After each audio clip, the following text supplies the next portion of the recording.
everybody's from US except for Amma and I. But what I'll do is introduce Jim, the Honorary Consul of Mongolia in Colorado, and so long-time friend of Mongolia, made thousands of connections for Mongolian business leaders, government leaders, has connections that go back. It's type of connection that when you meet, they say, "Oh, I know your father." So, but in this case, very much true as well, and too many stories about me as well. But anyway, so honored to have Jim, our honorary consul himself, being moderating this panel. And so Amra, you're going to have your own 30-minute talk slot. So if the questions that are coming your way are fewer, you'll be okay, just in case. But yeah, Jalsa has got travel company, John, biggest bank, and then NASA has a big holding company with manufacturing, mining, construction, other ventures. So this is going to be a great panel, kicking off Mongolia deep dive on our day 4, and a lot of business connections, a lot of exciting things happening in our virtual summit. But anyway, Jim, please take it away. Sure. Thank you, Mergen. You've done at least the announcement of the panelists. I'm going to ask each of them to do a short self-introduction and also take 5 or 7 minutes addressing initially the issues that are on our agenda today. And then I hope we have a lively discussion. I hope we're not always in agreement, and I hope we're not always in disagreement. I think it will be an interesting panel, particularly because of the title. I think some of us may take it different ways, but when I looked at accelerating borderless, it means accelerating cross-border trade and investment and marketing.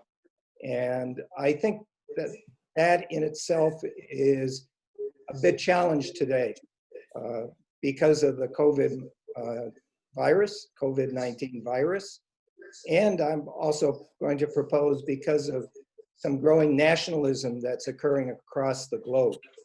So as we discuss the general issue of growth and business development, I hope we all will try to incorporate some of your opinions regarding the borderless activities and whether any of these current factors have short-term and even long-term impacts. For many Mongolian companies, going beyond the borders, Mongolia's borders, is really critically important if they're to grow. And I want us to try to discuss that. I happen to think that Mongolia has, in the future, a real opportunity for its companies and its people to grow beyond Mongolia. And I think they've already begun to do that. You have already begun to do that. And I think that's one of the great challenges for Mongolia and Mongolian companies for the next 30 years. I began with Mongolia about 30 years ago, so I'm waiting for the next 30 years and thinking about that. And maybe because of the virus, we have an opportunity now to do some introspective thought as to what's changed in regards to our expectations for the future. So with that, let's go ahead, and I'm going to call upon, how about NASA to begin? I'm going to ask each of you, as I said, to introduce yourselves, but let's discuss the current and future realities of accelerating borderless. NASA? Ladies first, I guess. I wasn't going to say that, but yes. Yeah. Munkhnasan is my full name. I'm representing Monpolymet Group. We started out in Mongolia in 1992 as a gold mining company. And then we diversified into other sectors using raw materials such as limestone into making cement manufacturing. and then we're in construction and real estate. So we have about over 1,000 employees and operating in 4 different sectors right now. Pre-COVID, we had some dependency on supply chain from China. And because of COVID, even our workers coming from China as head engineers of key departments still no longer at the plant, but we had to survive on our own. So this had taught us to look into automation process within the plant. Our plant is already highly automized, but we were looking at how we can not depend on so much labor from overseas, and also raw material from China and other parts of the country. Even within Mongolia, we had some road closures to prevent mobility for quite some time. And then the other difficulty was because the border was closed, imported cement was restricted. So we had to be the only one manufacturing at some point. And still we have a long queue outside our door to make sure that the construction sector takes off for the season. Challenges for Mongolia is the short seasonality of construction sector. If you don't start on time, then you don't finish within the few months that you have during construction season. So in order to prevent anybody stopping from their milestones, we had to make sure that we still produce full capacity regardless of these challenges and dependency issues. So this challenge has taught a lot of things, and we had to quickly come up with solutions, even more technologically advanced solutions to get things started. And I think in a good way, we're more self-sufficient. And then we also learned that you can't grow and figure these things out on your own, expect to be the only survival in the sector. You have to make sure all your suppliers and other parties involved in your sector also grow together. So we had to make sure that because we had a little bit of leeway in our cash flow to reduce our payables, whereas we had about 30 to 60 day payable time frame, we had internally reduced that to about a week time to make sure we pay out our suppliers rather quickly so that they also stay afloat during this difficult time. So example like that, we've been taking initiatives and within the construction community, the mining community, how we go forward and work with our chambers and different organizations to speak out concerns and then move forward together. Thanks. I think you've thrown out some interesting issues for us to delve into.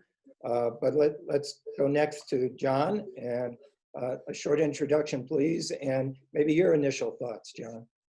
Okay, good morning. And first of all, thank you very much for the invitation to be here with you all. Share some of the insights we have from the past few months battling the COVID pandemic. I'm John Bell. I am part of the leadership team over at Hanbank. We have 6,000 professionals across the country that service 2.4 million customers. We are a bank that focuses primarily on retail, SME, and we have top-tier corporates that we work with. And of course, you know, when I think about Borderless, and we didn't get a chance to meet before this session, for me, you know, we haven't really spent a lot of time, frankly, thinking about Borderless. We've been really working on how to keep our employees and our customers safe and service them at the same time. And, you know, just looking, when I think of Borderless, for me, I'm thinking, how do we break the conventions, disrupt the conventions of how a commercial bank is run. And it's been exciting over the last 2.5 months to work with, you know, our managers and our executives to find different ways, innovative ways to keep the bank running, keep our customers serviced, help them. We've been working quite diligently with our branches, our head office teams, the Bank of Mongolia, the Bankers Association, to find different solutions for our customers and our communities during this difficult time. So most of our time has been spent on that, trying to figure out how we proceed, and how this is going to develop in the next few months. It's very difficult to forecast where we're going in an environment where the COVID-19 virus is still quite unknown to us. So I think for the bank, a lot of thinking internally. It's given us a big opportunity because we've, over the last few years, have developed a digital strategy, which is basically a strategy where customers are able to manage their money in a much simpler, easy, safer, convenient way without the necessity of meeting and going to a branch. And so this, from an opportunity perspective, this pandemic has really put some wind underneath our wings in not only educating our customers, but also transforming the mentality of bankers. Because I guarantee you, a year ago, some of the things that we've been doing over the last 8 weeks, we would never even entertained a year ago. So I think, from a positive side, of course, a pandemic is never a wonderful thing, but it can be an opportunity to look at your business model and disrupt some of the conventions that have always been in a typically conservative industry like banking. So it's been a interesting period of time for us and the executive team at Hanbank in pursuing that. On the border, just from a financial services perspective, I think one of the things, even before you start talking about COVID-19 impact, we have some things to do in terms of making sure we get off the FATF gray list. And just recently, we've been blacklisted in the EU as a result of the gray listing. So I think those are some I's and T's that we need to dot and cross in order to sort of open that up. I think that's just a fundamental thing we need to work on with the Bank of Mongolia and the government, Ministry of Finance, et cetera, to get ourselves in a position. And of course, the COVID virus, and I agree 100%, the nationality, the nationalism that will inevitably follow will not help trade. But there are opportunities out there for Mongolia, and it's a matter of ramping it up. But I think that there are some fundamental things that we need to do from a financial services perspective to position ourselves better. Thank you. Sorry for that long-winded introduction. You did a great job, John. We're all lucky to have a panel such as all of you with great perspectives, a lot of experience, a lot of creativity, and of course, a lot of ambition as well. We'll have a chance to spend most of the hour talking amongst ourselves about these very issues that you're now raising. Enkamagalan, could you step in now? And certainly for somebody who's involved in importing petroleum into Mongolia, borders are pretty important, and overcoming those borders is critical. Could we get your thoughts? Yeah, thank you. My name is Enkamagalan. I'm representing Borderless Group, which is the largest petroleum imports company in Mongolia. I guess I'd like to repeat some of the ideas of the previous speakers with regards to accelerating borderless. I think pre-COVID or post-COVID, or last 20, 30 years, we had a number of pandemics frequently occurring, especially in Asia. But this time, COVID has been something different because it rapidly expanded throughout the world, causing a shock, I guess, to many governments. And because governments were not ready for such a pandemic, although and I guess many hadn't had any preparedness. The first reaction from the governments, most of the governments, was simply closing borders, simply taking strict quarantine measures, because they hadn't had any experience with such pandemics, or they haven't really thought through processes in order to fight such pandemics. And we are a little bit worried that post-COVID world might see a lot of government involvement in many business processes, which had been different pre-COVID world.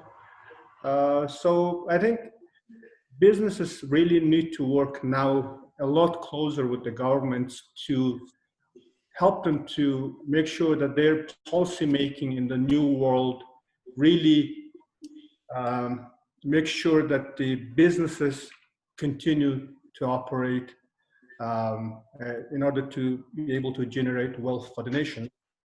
Otherwise, we'll, for example, myself working in an import business, and especially see our peer businesses and also businesses that export, that last 2 to 3 months has been nightmare, especially for export businesses. I mean, the closing of the border had completely stopped coal exports, for example, oil exports from Mongolia to China mostly, affecting livelihood of many people, businesses, and certainly government's income as well, revenues. So I think it's time for us to really work with the government to make sure that their policy making addresses these issues correctly, smartly, and efficiently. Otherwise, we will probably see governments imposing a lot more restrictions on different activities, and many of which could be really unnecessary. That's the point. Thank you. I want to personally say all of your presentations so far have been right to the point and very enlightening and exciting to hear and to discuss some more. But let's have our last panelist, which is Jalsa, and he has the perspective of being most successful in tourism in Mongolia and bringing across the border thousands of high-end travelers. And Jalsa, can you give us your thoughts about accelerating Borderless and what challenges does that is inflicted upon that by the COVID-19 virus and worldwide nationalism? We don't have your mic on, Jalsa. This is the 6th or 7th Zoom call today. So. But I just want to say, I've known Jalsa for 30 years. We're great friends. But that was the only time I've ever been able to stop him from talking. And vice versa, Jim. But touche. You know, so as far as the program was a brief introduction, I grew up in construction. I'm a Khalmyk Mongol. We're modern Mongols. I'm Durbit. The Durbits and Torgits, they left what's now part of China, Xinjiang. It used to be called Zungar, the left hand. So, you know, I ended up in America. My ancestors left several 100,000, migrated over 2,000 miles, settled on the banks of the Volga River, the Caspian Sea.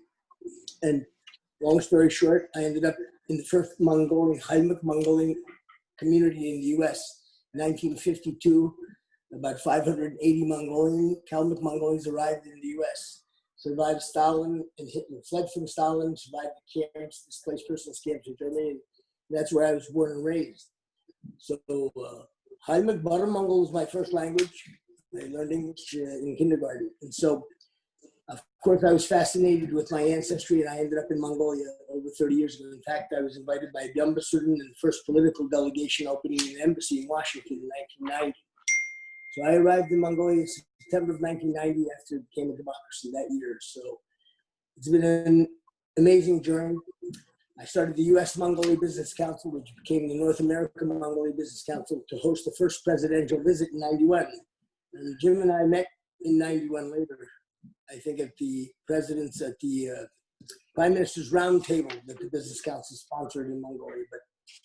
But, so it's been a long journey, and they asked me to promote tourism. I grew up as a carpenter working in construction. We were in an impoverished immigrant community. I started at 8 years old picking up crooked nails in a paint can, and I had no indoor plumbing in New Jersey. I had an outhouse in my backyard. And so, it's been a long journey. I'm fond of indoor plumbing, but I'm also fond of the fact that we've got clients from the U.S. who pay us thousands of dollars to come to Mongolia and go to the bathroom outside in the wilderness. So it's kind of ironic. So irony is a funny thing. But what I've seen when we talk about borders, obviously COVID has made us more conscious of borders and counts and, people, how many infections but we're actually living in a borderless world, and it's also magnified that, I think, just the way we're having this meeting now. So clearly in modern times, a pandemic of this nature is going to affect all businesses. Everyone here has spoken about how this has affected businesses. And so I want to look at how we emerge from it. Certainly nothing is going to come out of it at full speed. We have to recover. And so focused on tourism. I'm very fortunate, in America, wood frame housing. In fact, I've been switching back and forth, but let's see, I'll show you. This is the typical background of what we do in the US behind me. So that's one of our housing projects that we build. And we don't, being a developer is one thing, but building and supplying and contracting, you don't get saddled with the same kind of debt or investment, but we supply all the materials. So we're very fortunate. We have about 14 large-scale projects that are active in the New York, New Jersey, Pennsylvania area, and 11 of them have been unaffected because of affordable housing, et cetera. But tourism is why I came to Mongolia. And the concept was about promoting high-end tourism because, let's face it, I grew up poor, so I was a backpacker. And that kind of business doesn't help make a serious contribution to the local communities and to leave something behind or to support economies on a large scale. So I think the Borderless exists. We're all communicating in a virtual world, and we're transcending borders. So the Borderless exists, and that's something that's going to be magnified. It will affect business travel if you're focused on the tourism sector, because obviously all companies, some of the major corporations in the US, Morgan Stanley, Goldman Sachs, they've already reduced their real estate leases by as much as 50% because they found that remote working is working for them. So there's no reason for them to have these iconic square footage buildings in Manhattan that they really don't need. So it's affecting everything.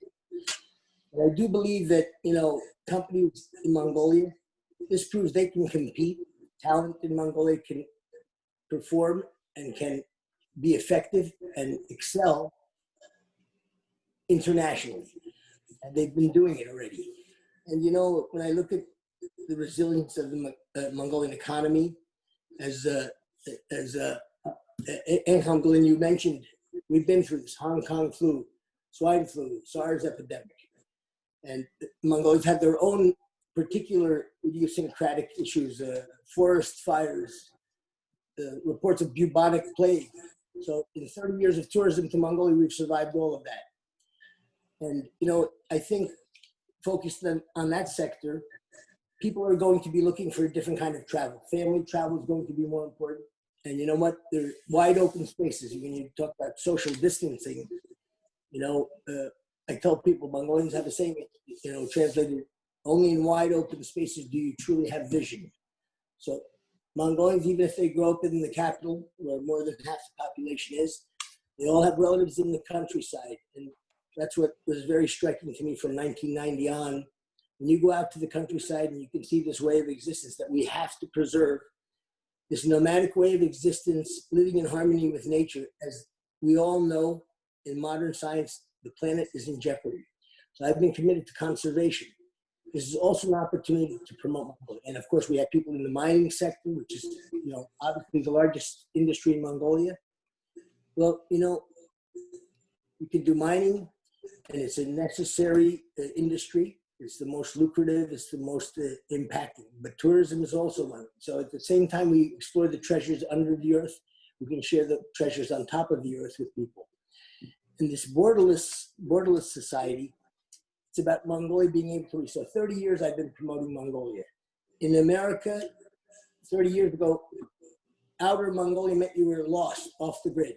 When you said somebody was in outer space or outer Mongolia, it was the same thing. And so we've been very fortunate in promoting a destination that truly is unique.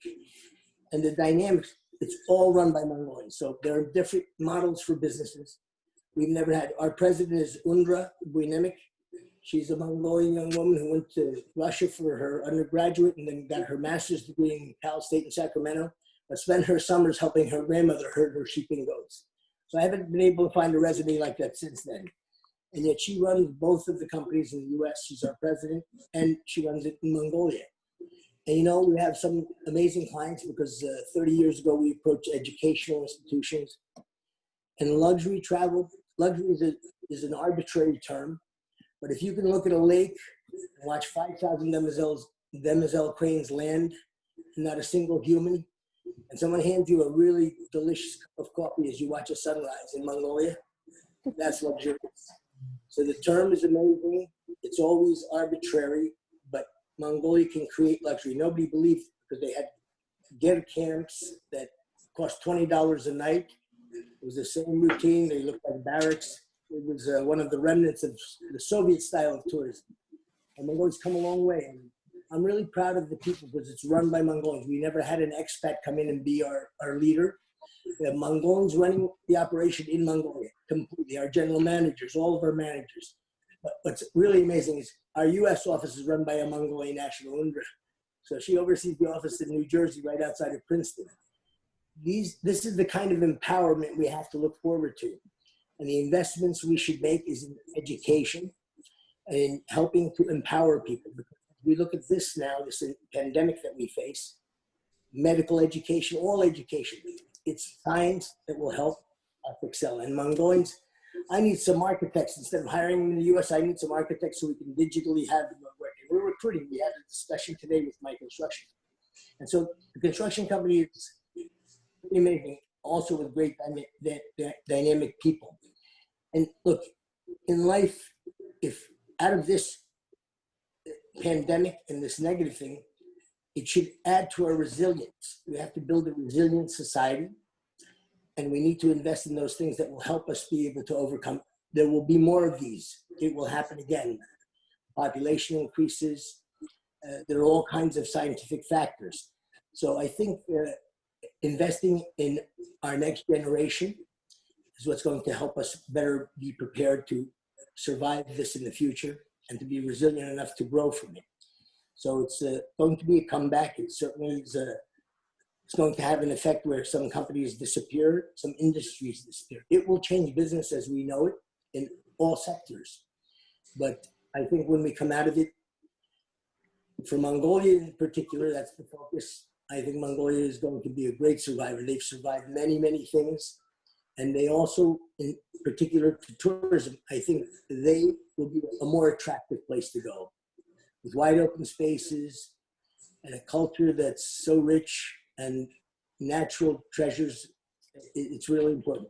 And one thing, last thing before I close is, I've been a conservationist my whole life. I've camped in the Delaware Water Gap. I used to hitchhike to go camping as a kid. I wanted to be a forest ranger. And then many decades later, I end up in Mongolia.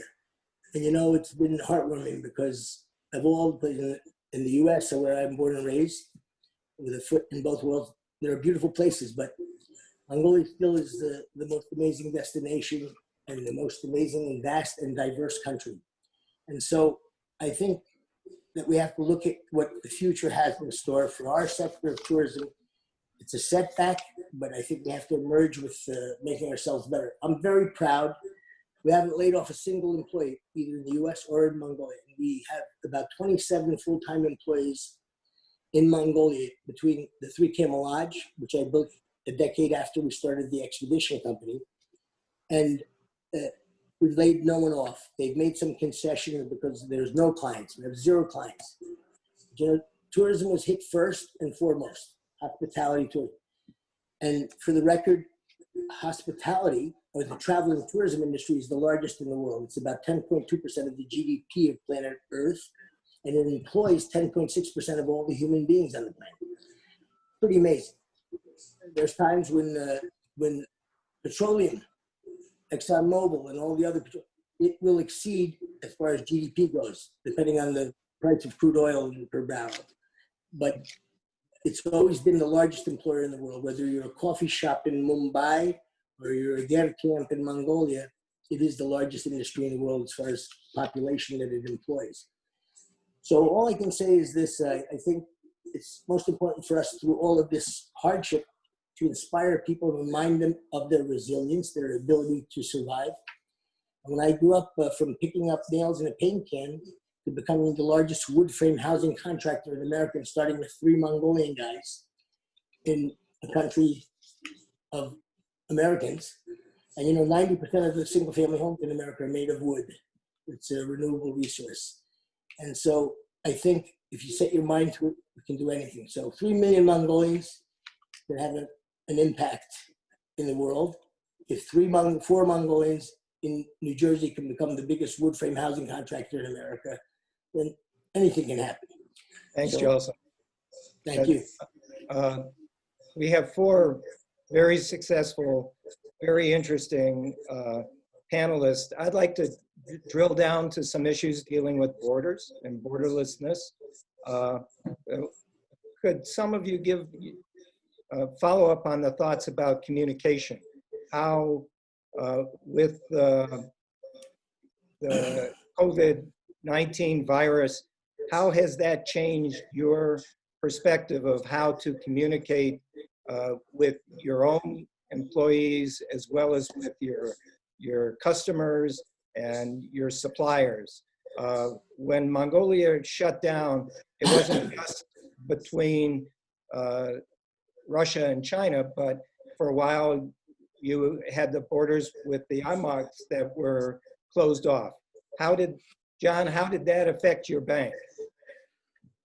Yeah, so I mean, first of all, start with the fact this is my 5th country. I spent a lot of my time in Central Europe, and one of the fascinating things about Mongolian culture, or the sort of contemporary culture, is how attracted and how hungry Mongolians are for technology.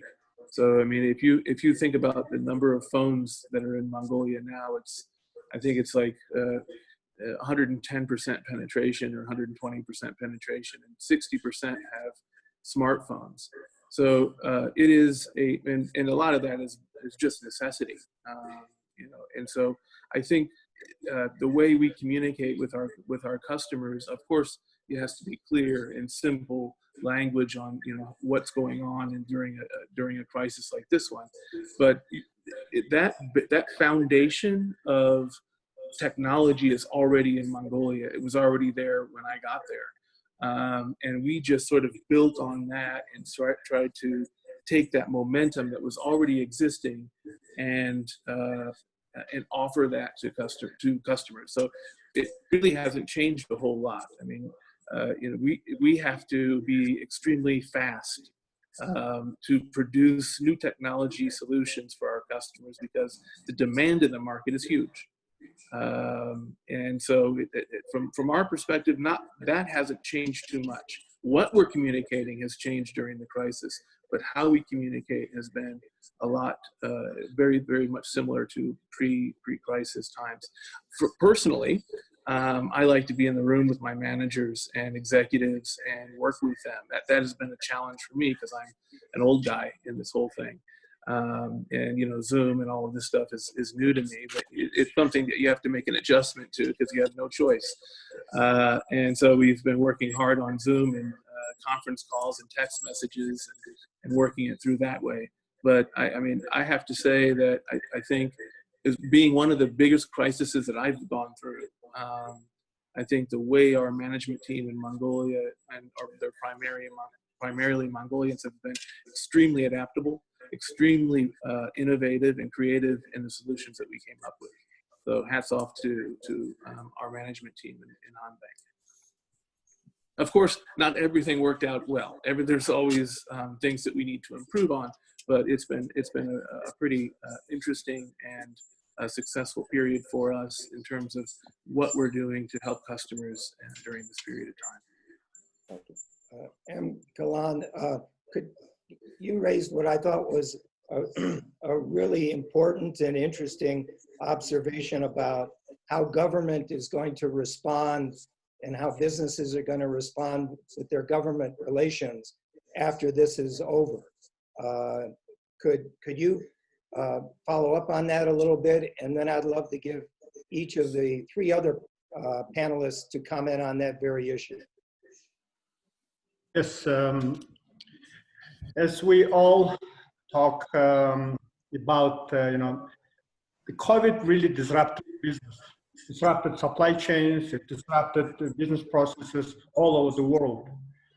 And many businesses consider to source locally now. Probably they'll look for various ways to make sure that the supply chain is intact when times like this come back again. But the same thought, I think, goes through the minds of the bureaucrats and the governments all over the world. And we all know that in most cases, bureaucracy create more bureaucracy. And COVID gives them an idea that bureaucracies have to create things that would probably interfere with the free business, free trade all over the world. So I think it's time for us, for the businesses, to really proactively work with the governments, especially in Mongolia, because Mongolia is basically dependent on exports and imports. And the exports being a lifeline for the governments for the last 30 years for Mongolia. I think that's why, because we have now a new parliamentary election coming in a month or so, we will probably see change in the government, new people in the government, new parliament members, etc. And hopefully we'll be able to work around to make sure that the principle that Mongolia is still a democratic country, hopefully, and then we'll be able to convene our messages in effectively make sure that we stay as a free economy in order to be able to further, improve what we already have, what we already have built in the last 30 years. So I think there's a lot of sentiment in the private sector in Mongolia that businesses need to step up, especially during these tough times, to ensure that the bureaucracies understand what needs to be done and the bureaucracies understand the urgency of balancing health and economy effectively.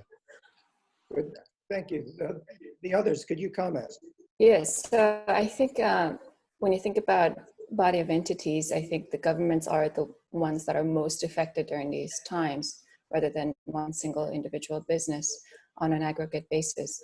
For sure, Mongolia's budget is entirely dependent on mineral exports. And for this year's budget alone, I think they will fall short of a significant magnitude. National Statistics Office, April data showed, I think mineral exports were down as much as 70% on some of the key mineral items, such as coal. So they're the ones who have to be the ones stepping up to the business communities and trying to work together It's one thing to sort of exempt one or two taxes, but it's another thing to make sure that these businesses actually survive through these times, keep all these jobs in place, and work together with the business community. So the bureaucracies, yes, it has to be eliminated. Yeah, and this year I think will mark Mongolia's adaptability with the new government, with the new election results, because there will be for sure short of revenues to spend, milestones to meet, and important infrastructure developments that will fall behind schedule. So I think this new government will have a very big challenge to face. John or Jalsa? Thank you, Nasa. Thank you. I think clearly both of you raised the issues about government's role, and Mongolia is going through an election. Last time I looked, November, we've got a big one in the U.S. as well. And, Income Galen's concerns about Mongolia staying a democracy, we actually have concerns about that in the U.S. at times. But the reality is this, that the challenges are, all governments are facing this, and this is where the concept of, or the role of government and business, the U.S. just spent $6 trillion on bailing out individuals and businesses, and of course, that certainly adds to whatever deficits they have in the economic situation. But, stimulus, all of this is necessary. How the role the government plays, in the U.S., the word socialism has become a dirty word. Communism is a failed theory. We all know that globally, I think. Maybe there's some pockets that hang on to it. But socialism is not a dirty word. It's the root of society. And I think when you look at Mongolia, the historic roles that, or perceptions of what socialism is versus communism.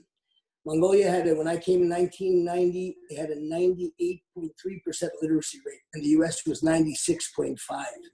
So so there were sins and there were negative things, but obviously this kind of pandemic puts a pressure on all governments to look at society and what the role is they play. But I think, of course, when we talk about specific areas of business stimulation, when we look at exports, and obviously Mongolia's GDP is so dependent upon the exports of mostly minerals, and coal being one of the number one. They've got to look at what the reasons, the demand, all those factors. And Mongolia's been looking at coal, for example, for a long time. But I think they have to look at the whole platform. I mentioned tourism, not to be single-minded, but tourism is an export commodity. You bring foreigners to come visit, and yes, they use some resources, but clearly mining is essential, but tourism is also something they should focus on much more skillfully, because it is something where it's an export commodity. It should be treated as that.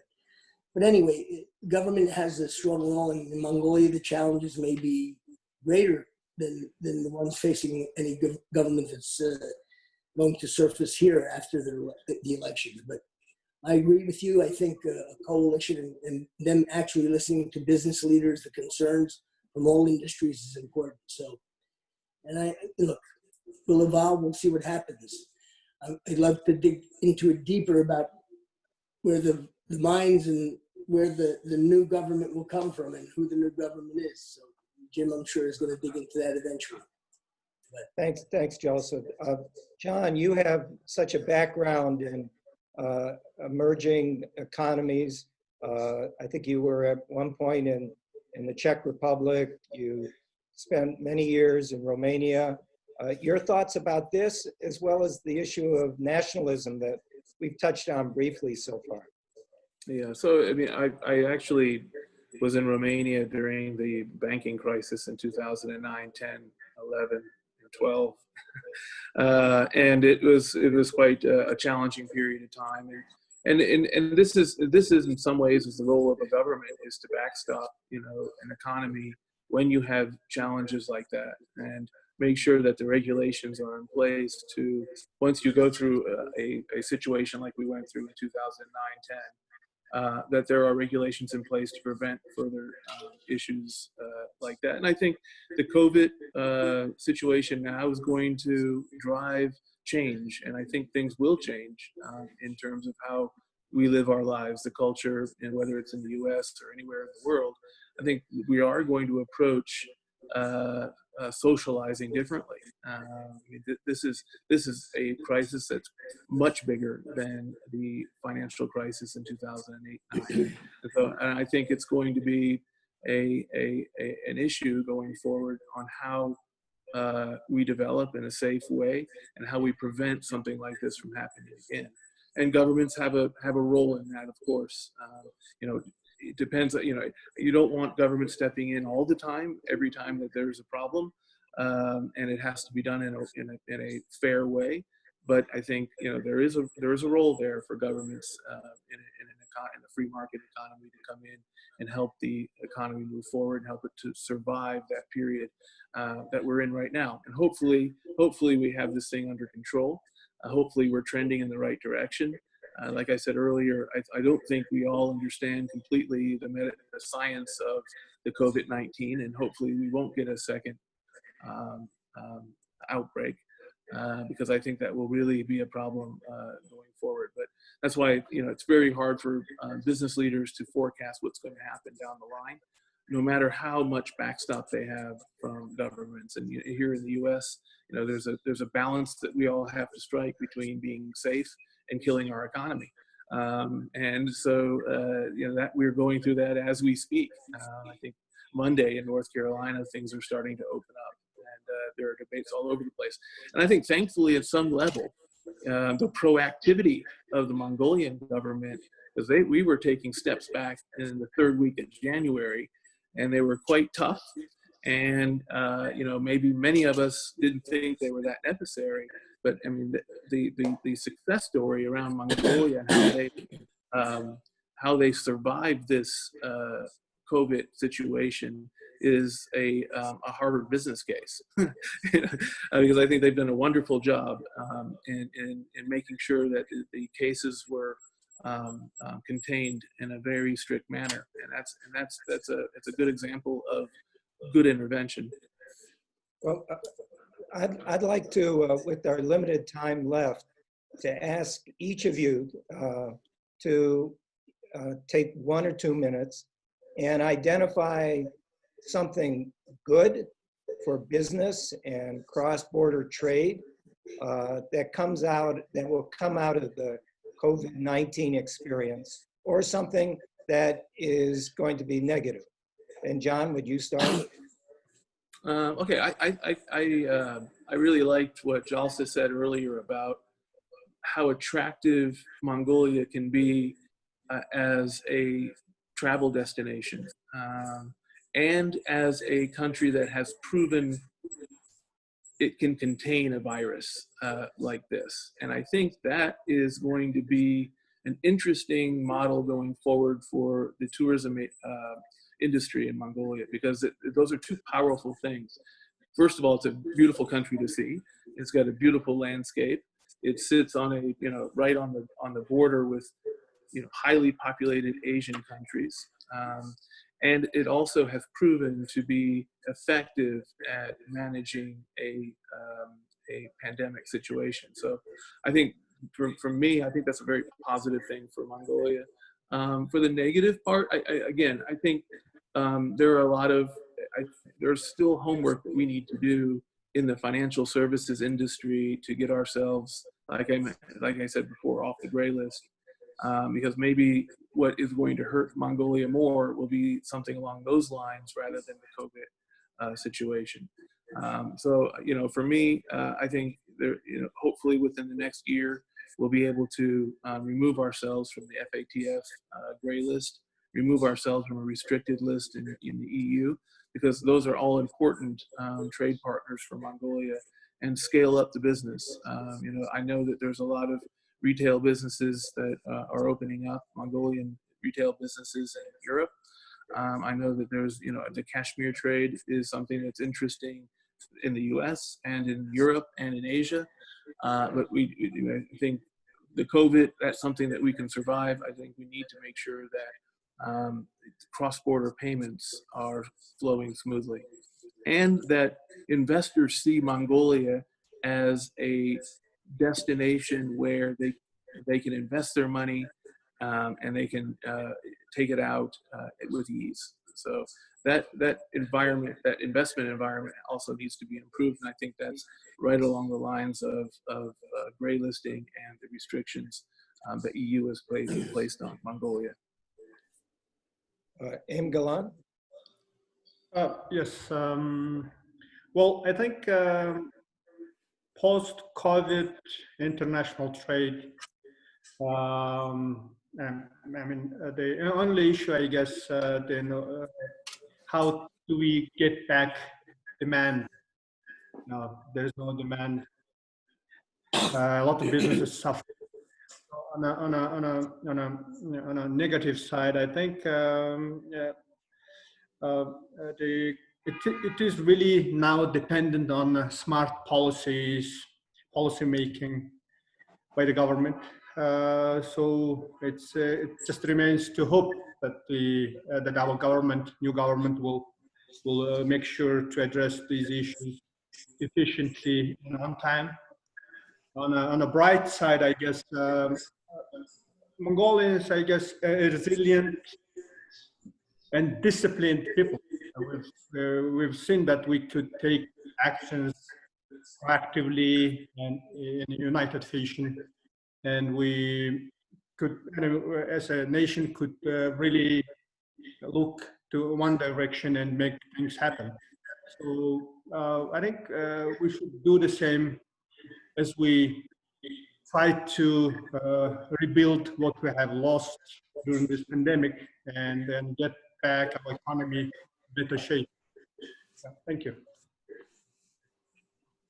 Asa? Right. So obviously the biggest negative point is our country's dependency on mineral exports. But this also gives us a thinking on how must we develop our economy in diversifying in other sectors that does not have to be so dependent on one sector alone. And this includes obviously tourism as number one sector. And then we have a majority of our population under the age of 20, and with the most impressive statistics on literacy and education and proficiency in different languages. So utilizing this factor and our hunger for technological advancement, we can, I think, show that numbers don't matter in terms of our population, how small we can be.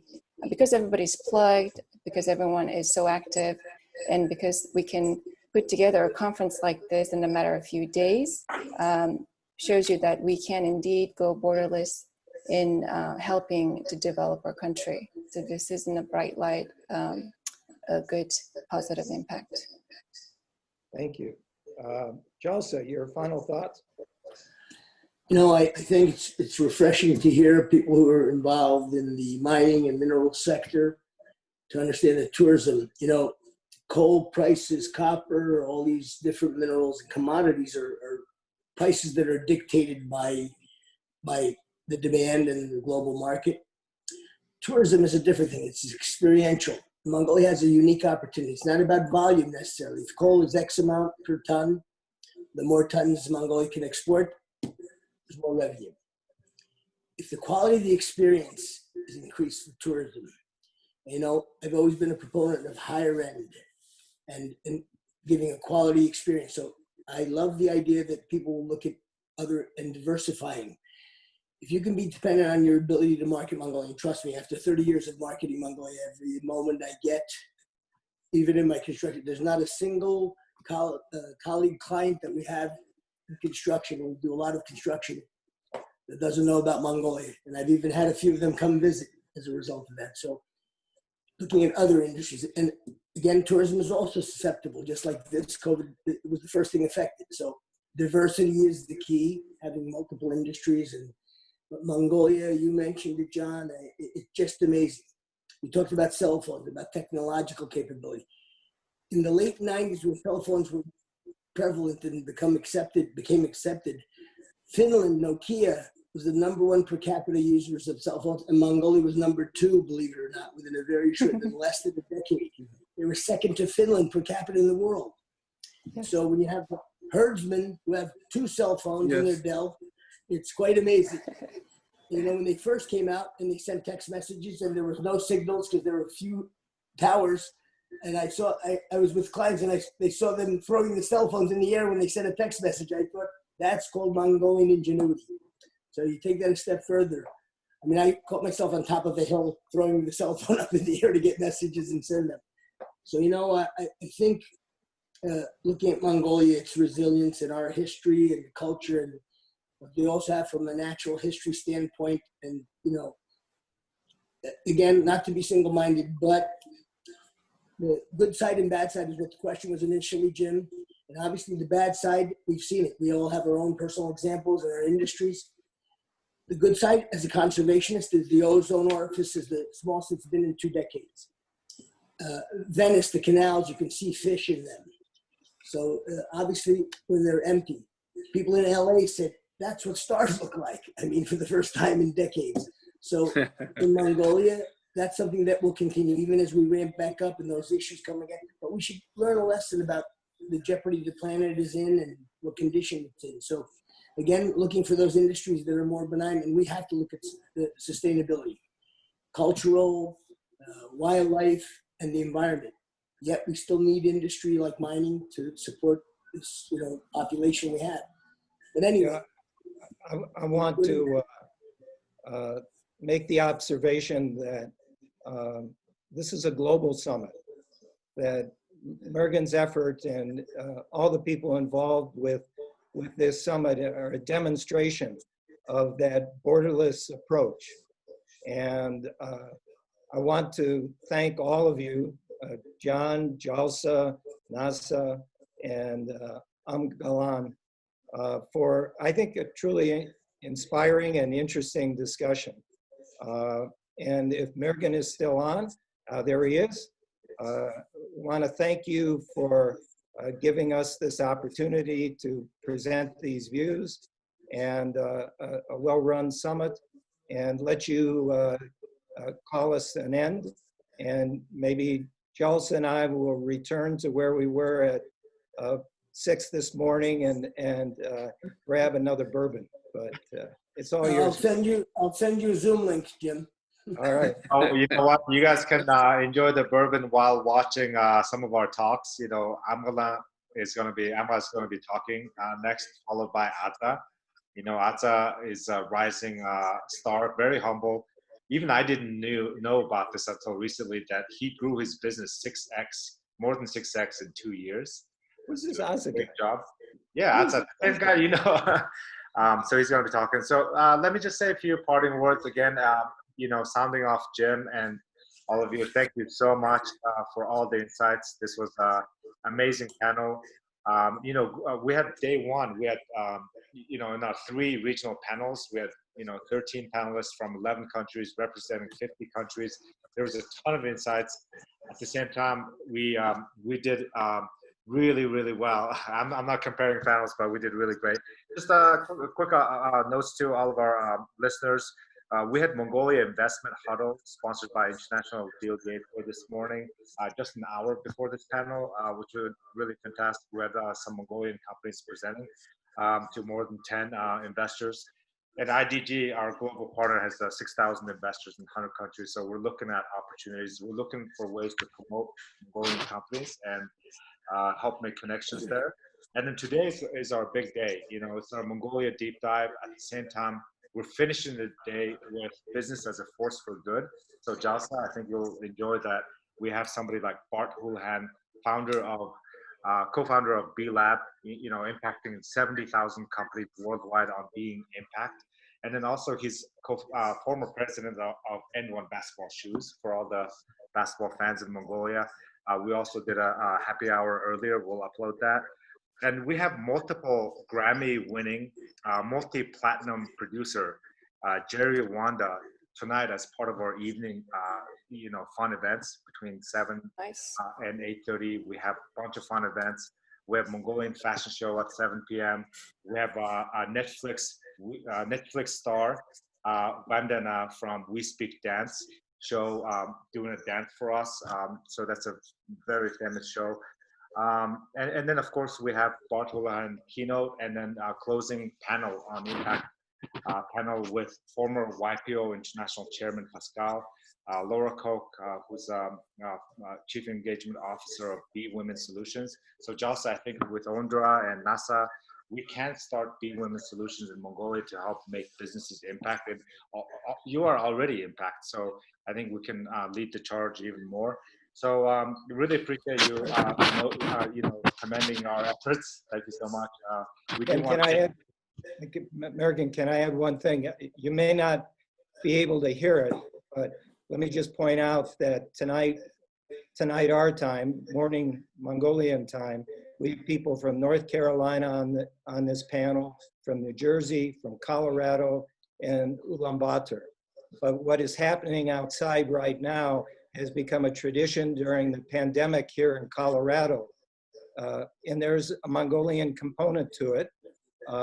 At 8 o'clock, everybody is out howling like a wolf into the sky. And it is our way of honoring the health and the health givers who are assisting those that are ill and those that will pass away. Colorado now has passed 1,000 deaths from the virus. And when we're all done, I'll be out there howling as well. It began when there was a full moon and everybody howled to the moon, and it's become a tradition here in Colorado. So best wishes to all of you. Stay safe and healthy. Thank you so much. Let's do a screenshot so everybody smile. I'm going to do a screenshot. Look at the camera. All right. I think we got a couple of screenshots in. Thank you so much. And so Merrigan, I want to add one thing, Merrigan. Since you had Jim and I doing a whiskey hour at 6 in the morning Jim's time and 8 in the morning my time, if you want us to hang with you, you should probably, we're going to hang till we'll be celebrating with you again in the morning, our time. All right. Thank you. And John, Nasa, M. Pungal, it was really great to see you guys and meet you. Pleasure meeting you. As always, a pleasure to see you, Jim. I'll call you in a minute. We earned our bourbon. Bye-bye. Enjoy your bourbon. Let's do it, Jim. Bye. Bye now. Nasa, you've got to meet Undra.